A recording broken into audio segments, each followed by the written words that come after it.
Your Honor. Kanina, the name of Congressman Rocamora was read as a Committee on Justice member. Just to correct that, he is a member of the Committee on Justice. Okay na?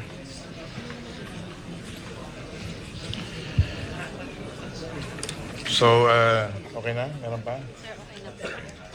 Any personalities here who were not acknowledged, please come forward so that your names can be read into the records. Good morning, distinguished colleagues, guests, ladies and gentlemen.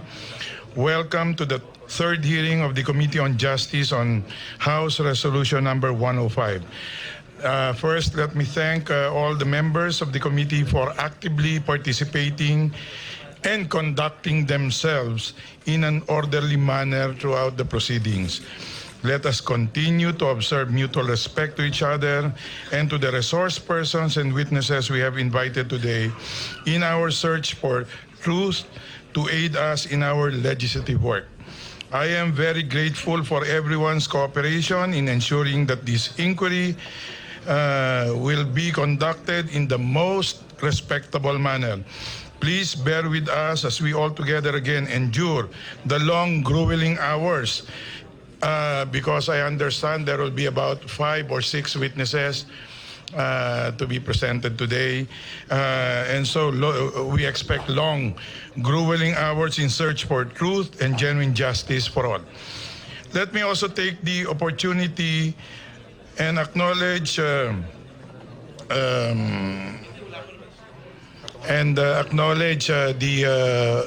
PDP for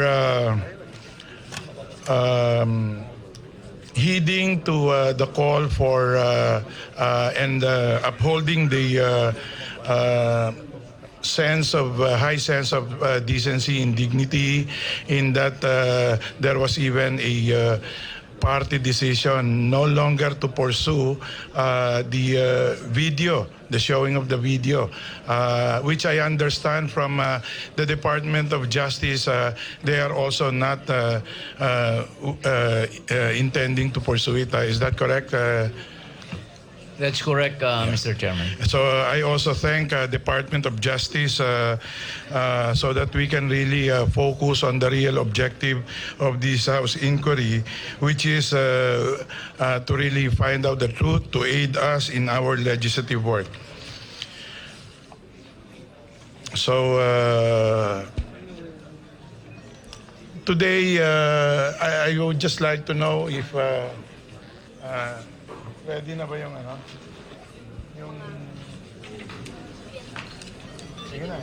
Nasa na? Sir, phone number 5. Are we ready?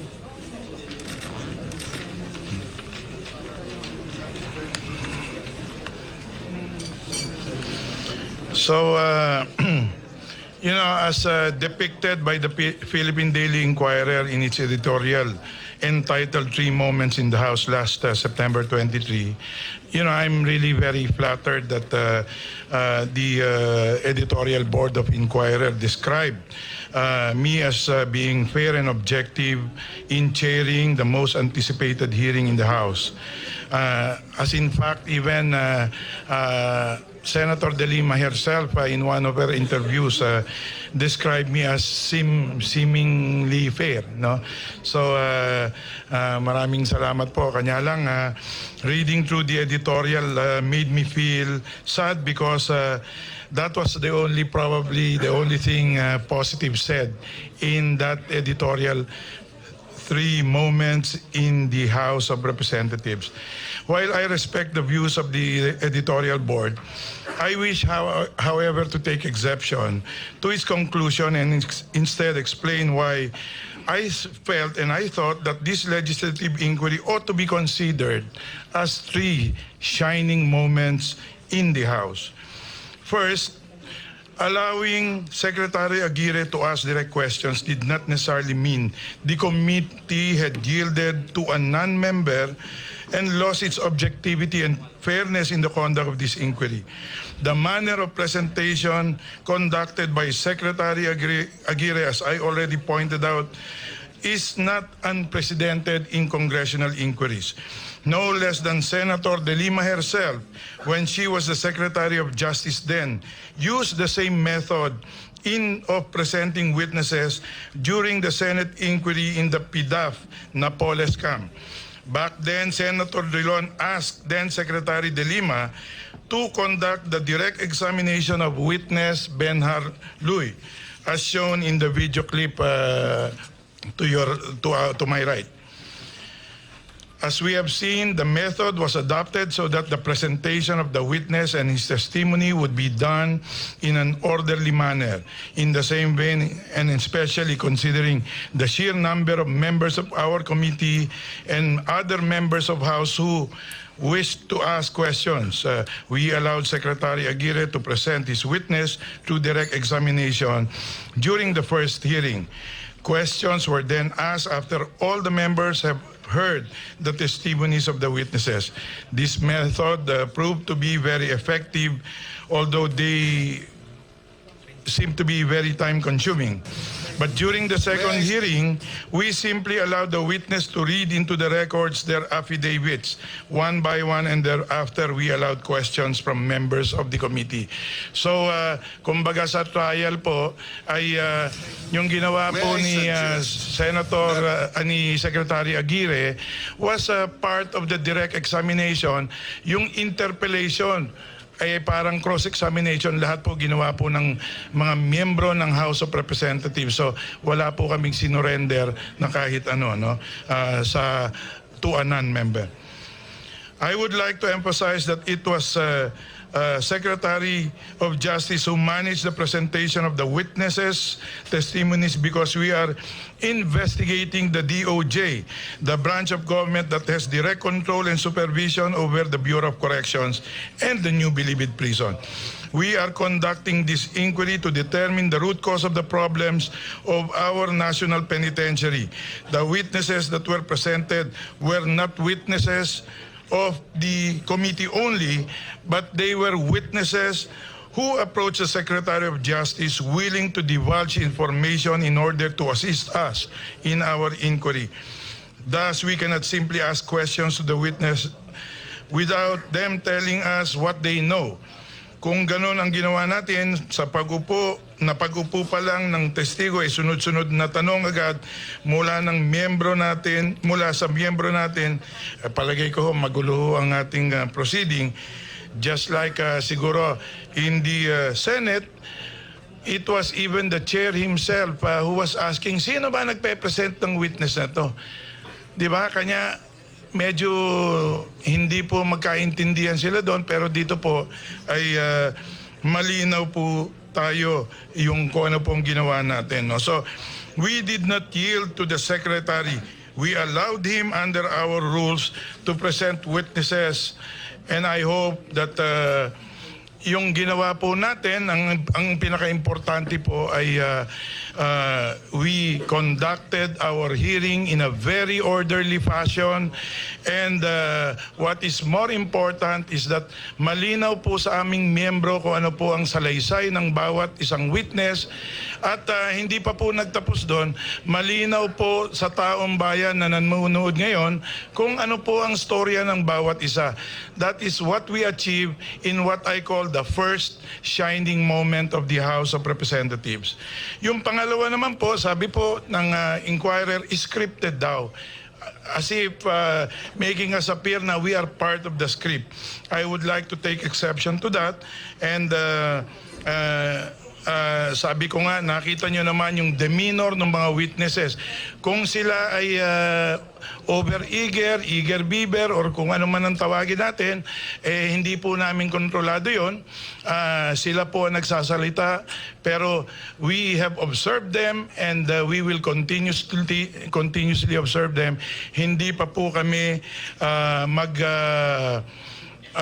huhusga kung yung kanila bang sinabi ay scripted, prepared, whatever, at yan po ay gagawin namin as we formally submit our report to this committee for their approval, and then eventually to the plenary for approval as well, together with our legislative proposals on how we will address ito pong mga problema natin. Yung third naman po, may I just say that we invited Senator Delima in her capacity as former Secretary of Justice to give us and clarify kung bakit nangyari po ito during her watch. No? Unfortunately, she chose not to participate, not even send a representative to our hearings, and respect this committee out of parliamentary or interparliamentary courtesy. And then ano po ang repercussion niyan? She may have lost the opportunity to explain her side and even invoke her constitutional right to privacy. We are being questioned for allowing yung number at saka yung address niya. But mind you, even if Laila Delima, Senator Delima is my sorority sister and even my kumare, I cannot answer for her. This is her call, and kung umaten sana siya, she could have invoked that privacy rights, similar to what a member of Congress, the late Iggy Arroyo, did some time ago in the conduct of a Senate inquiry on the Jose Pidal account.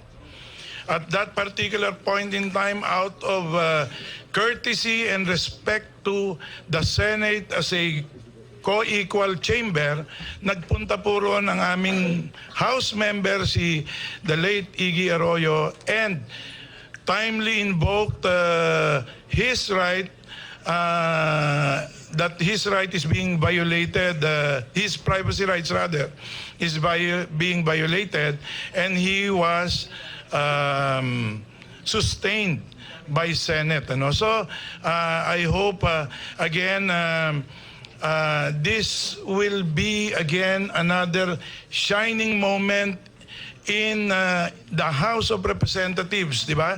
Dahil kami po, membro po namin umaatin po doon dahil out of interparliamentary courtesy and respect for a co-equal chamber. So, sa amin pong pananaw ay sana po ay maintindihan nyo yung ginagawa po namin in that light, and as we look back and make clear to the public that we indeed performed our duties while upholding the virtues of fairness, objectivity, and mutual respect. I came to realize that indeed the three moments mentioned, or three moments in the House mentioned by the Philippine Daily Inquirer editorial, were in reality three shining moments in the House of Representatives. And these moments, we give voice to our constituents in Congress. We make representatives of the people true to its word. And in this moment, we rise to the occasion and stand firm with the Filipino principles and values we believe in. Before we proceed with the agenda today, let me just recap what we have achieved in the committee so far. Two hearings were conducted, both of which lasted 11 and 10 hours respectively on 20 and 21 of September. Of course, we invited Secretary Aguirre. We also invited Senator Delima, the heads of the Bureau of Correction, PIDEA, PNP, and SAP, to give us a broad view of the problem of drug syndicates inside the New Bilibid prison. Based on all the documents we received and the testimonies that we heard, there are still some gaps that we need to fill in, questions we need to answer. We still need to find the missing links in the chain of events that prompted House Resolution 105. So, yun po yung ating ginawa. And so, we hope yung ating pong mga resource persons in today's hearing, plus the witnesses, DOJ would present would all give us all of these answers to these questions and provide us the links to all of these gaps that we're trying to piece together in conducting this inquiry. So maraming salamat po sa inyo. Let me also acknowledge the presence of our majority floor leader,